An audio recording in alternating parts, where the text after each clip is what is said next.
বাংলাদেশের রাজনৈতিক মঞ্চে বিএনপিকে নিয়ে বেশ কিন্তু হতাশার জন্ম হয়েছে। বিএনপির ভাইস চেয়ারম্যান আলতাফ হোসেন চৌধুরী যখন বলেন বিএনপিতে অনেক বেশি ভারতের এজেন্ট রয়েছে এবং আমরা যখন বিএনপির পলিসিতে দেখতে পাই অনেক বেশি ভারত প্রীতি, তখন কিন্তু বাংলাদেশের মানুষের মধ্যে বিএনপির মতো একটি জনপ্রিয় দলের প্রতি অনাস্থা তৈরি হয় এবং বর্তমান বিএনপির যে নেতৃত্ব বলয়টি রয়েছে সেটি নিয়ে কিন্তু অনেক কথা হচ্ছে, অনেক সমালোচনাও হচ্ছে। আজকের ভিডিওতে আমরা মূলত বোঝানোর চেষ্টা করব বিএনপির বর্তমান নেতৃত্ব বলয়টি কিভাবে তৈরি হয়েছে এবং এই বলয়টি দেশের জন্য, বাংলাদেশের জন্য এবং বাংলাদেশের মানুষের জন্য কতটা ক্ষতিকর দৃষ্টান্ত স্থাপন করতে চলেছে, অথবা এর পিছনে আসলে কাহিনীটা কি, কিভাবে বিএনপি এই জায়গাটায় আসলো, জনপ্রিয় একটা দল থেকে মানুষের অনাস্থার জায়গাটা কিভাবে একটু একটু করে তৈরি হলো। চলুন এই পুরো বিষয়টা আমরা বোঝানোর চেষ্টা করব আজকের এই ভিডিওতে। বিএনপি একটি সেকুলার গণতান্ত্রিক দল হলেও এর মোট দুইটি ধারা আছে। একটি ধারা একই সাথে ভারত বিরোধী, আবার ইসলাম বান্ধব নীতিও কিন্তু গ্রহণ করে। শহীদ প্রেসিডেন্ট জিয়াউর রহমান এই ধারাটির জন্ম দিয়েছেন এবং তার যে আদর্শ সেটা কিন্তু এই ধারাটাকেই প্রমোট করে। বিএনপি গত ১৬ বছরে যে স্বৈরাচারী সরকার ছিল তার আগ পর্যন্ত বিএনপির মূল ধারা কিন্তু এটাই ছিল। প্রেসিডেন্ট জিয়াউর রহমানের বেশ কিছু কাজ রয়েছে যে কাজগুলি বিএনপির মূল ধারা কি হবে, তার আদর্শ কি হবে সেটা ডিসাইড করে দেয়। ১৯৭২ সালে যখন বাংলাদেশে বাকশাল প্রতিষ্ঠা করে সব ধরনের রাজনীতি বন্ধ করে দেওয়া হয়, তারপর শহীদ প্রেসিডেন্ট জিয়াউর রহমান এসে কিন্তু বিএনপির যে নীতি সেটা কিন্তু খুব ভালোভাবে গঠন করেন। তিনি বহুদলীয় রাজনীতির যে অবস্থাটা, নীতিটা সেটা গ্রহণ করেন এবং একই সাথে ধর্মভিত্তিক রাজনীতির সুযোগ করে দেন। আমরা দেখতে পাই বাংলাদেশের পররাষ্ট্রনীতিতে বেশ বড় একটি পরিবর্তন কিন্তু প্রেসিডেন্ট জিয়াউর রহমানের আমলে শুরু হয়েছিল।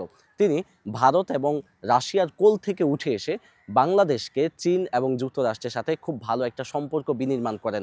একই সাথে মুসলিম দেশগুলি, আরব কান্ট্রিগুলির সাথে মুসলিম ভ্রাতৃত্ববোধের যে জায়গাটি সেটি সমন্বিত করার জন্য বাংলাদেশের সংবিধানে একটি অনুচ্ছেদও কিন্তু যুক্ত করেন। এর মাধ্যমে বিশ্বের সাথে ভালোভাবে কিন্তু বাংলাদেশ কানেক্টেড হয়। ভারতমুখী যে জায়গাটি আগে ছিল মুক্তিযুদ্ধের পরপর, সেখান থেকে বাংলাদেশ সরে আসে। বিএনপির প্রেসিডেন্ট জিয়াউর রহমানের এইসব কার্যক্রমের মাধ্যমে আমরা বুঝতে পারি বিএনপির আদর্শ মূলত কী হওয়া উচিত এবং বিএনপির আদর্শ কী হলে বিএনপির জন্য ভালো, দেশের মানুষের জন্য ভালো। বিএনপির দ্বিতীয় যে ধারাটি রয়েছে সেটি আলট্রা সেকুলার এবং বাম ধারা। একই সাথে তাদের মধ্যে ইসলাম বিদ্বেষও কিন্তু রয়েছে।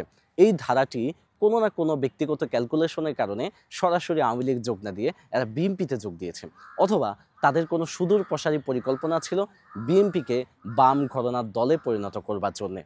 বাংলাদেশের রাজনৈতিক মঞ্চে কিন্তু একটা আলাপ সবসময় হয় যে আওয়ামী লীগের তুলনায় বিএনপিতে এজেন্ট বেশি রয়েছে। আপনি যখন দেখবেন যে আওয়ামী লীগ নীতিগতভাবেই কিন্তু তাদের ক্যাবলা সেট করে রেখেছে দিল্লিতে, অথচ বিএনপির ক্যাবলা কিন্তু দিল্লিতে না। দিল্লিতে না, কারণ বিএনপি দেশীয় জাতীয়তাবাদের বিশ্বাসী একটি দল। সেক্ষেত্রে আপনার যখন একটা দলে ভারত বিদ্বেষী লোক বেশি, এন্টি ভারতীয় লোক বেশি, সেখানে প্রভাব বিস্তার করার জন্য কিন্তু ভারতকে অনেক বেশি এফোর্ট দিতে হয়। সেই এফোর্টের জায়গা থেকে কিন্তু সেখানে এজেন্ট বেশি হওয়া অবাস্তব কিছু নয়। সাম্প্রতিক সময়ে বিএনপির ভাইস চেয়ারম্যান আলতাফ হোসেন চৌধুরী কিন্তু এরকম একটি মন্তব্য করেছেন। তিনি বলেছেন বিএনপিতে অনেক বেশি এজেন্ট রয়েছে। এই কথাটাও কিন্তু এই বাস্তবতাতেই তুলে আনে। বাংলাদেশের রাজনীতির মঞ্চ থেকে আওয়ামী লীগের পুরোপুরি বিদায় নেওয়ার পর দিল্লি চাচ্ছে বাংলাদেশের যে সবচেয়ে জনপ্রিয় দলটি বিএনপি, তাদের নিরঙ্কুশ সমর্থন, এবং এজন্যে বিএনপিকে তার ক্যাবলা দিল্লিতে সেট করার জন্য ভারত কিন্তু এখন পর্যন্ত অনেক বেশি এফোর্ট দিয়ে যাচ্ছে। এটা তো স্বাভাবিক, ভারতীয় হিসাবে এটা যে কেউ ভাবতে পারে যে বাংলাদেশের স্বার্থের চেয়ে ভারতের স্বার্থটাই তার কাছে মুখ্য বিষয়। কিন্তু বিএনপির মতো একটি দল যারা বাংলাদেশের দলীয় রাজনীতির থেকে তারা বেশি দেশের স্বার্থটা দেখতো, তাদের মতো একটি দলের মধ্যে হঠাৎ করে ভারত বান্ধব আচরণ দেখে আপনার কি মনে হচ্ছে এর পিছনে কারণ কি থাকতে পারে? বিএনপিতে ভারত বান্ধব আচরণের মূল কারণ কিন্তু বিগত ১৫ বছরে বিএনপির যে দলীয় নেতৃত্বের জায়গাটা আছে সেখানে বাম চিন্তার মানুষের প্রভাব সৃষ্টির বেশ বড় একটি কারণ কিন্তু রয়েছে। এখন কথা হচ্ছে এটার পিছনে কারণ কি, কিভাবে বামরা বিএনপিতে এত শক্তিশালী হয়ে উঠলো, তারা বিএনপির নীতি নির্ধারণী পর্যায়ে কাজ করতে শুরু করলো। এটা বুঝতে হলে আমাদেরকে বুঝতে হবে পৃথিবীতে রাজনীতি মূলত দুই ধরনের হয়ে থাকে। একটা হলো ক্ষমতা কেন্দ্রিক রাজনীতি, আরেকটা হলো আদর্শিক রাজনীতি। বাংলাদেশে যে বাম এবং ইসলামী গণনার মানুষগুলি আছে, যে দলগুলি আছে, তারা মূলত আদর্শিক রাজনীতি করে। আর অন্যদিকে বিএনপি সহ আওয়ামী লীগ সহ জাতীয়তা পার্টির যে দলগুলি আছে তারা ক্ষমতা কেন্দ্রিক রাজনীতি করে।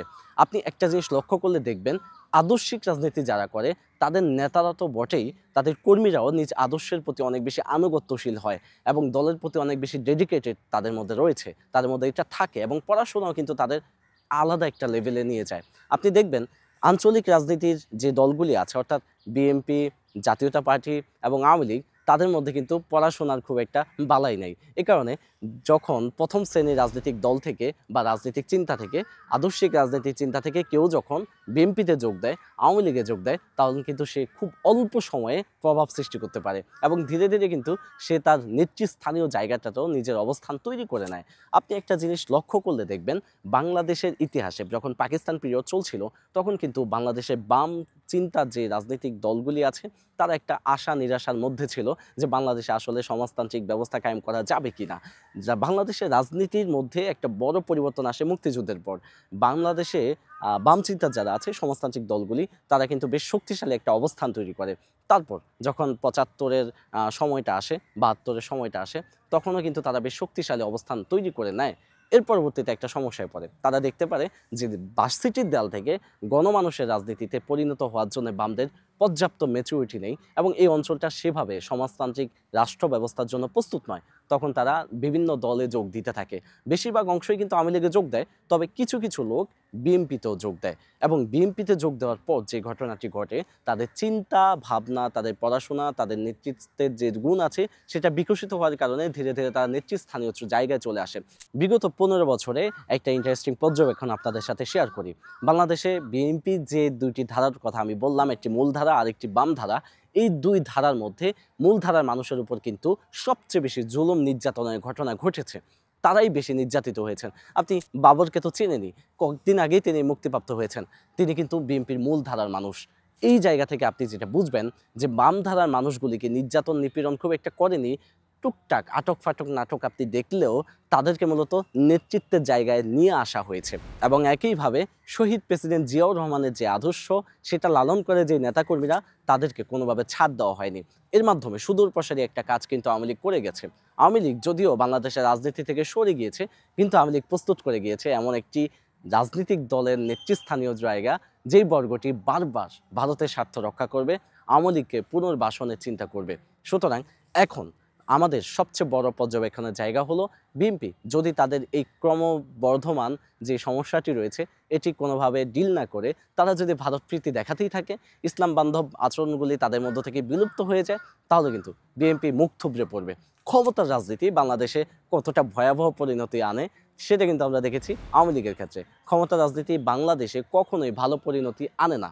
জনবান্ধব রাজনীতি কিন্তু ভালো পরিণতি আনার জন্য একটা সম্ভাবনা তৈরি করে। বিএনপি যদি তার এই সম্ভাবনা নষ্ট করে, তাহলে কিন্তু বিএনপির দায় তার এই নেতৃস্থানীয় যে জায়গাটা আছে, মির্জা ফখরুল সহ আরও অনেকেই, নামটাও বলে দিলাম, তাদের কিন্তু এই দায়টা নিতে হবে।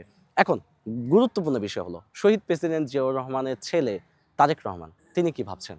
তিনি কিভাবে বাবার আদর্শকে পরিত্যাগ করে ভারত বান্ধব নীতিতে বিশ্বাস করবেন, নাকি তিনি বাবার আদর্শটাকেই লালন করবেন?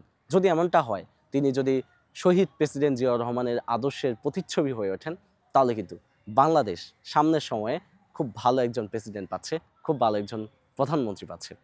তাহলে দেখা যাক ভবিষ্যতে কি হয় বিএনপির আগামী এবং কি হয় বাংলাদেশের রাজনীতি, সেটা দেখার অপেক্ষায় রইলাম। এই ভিডিওটি যদি আপনি পুরোপুরি দেখে থাকেন, তাহলে পর্যবেক্ষণটি আসলে কেমন হলো এবং সেই ব্যাপারটা কিন্তু জানাবেন। ধন্যবাদ সবাইকে, ধন্যবাদ যারা এই ভিডিওটি দেখেছেন।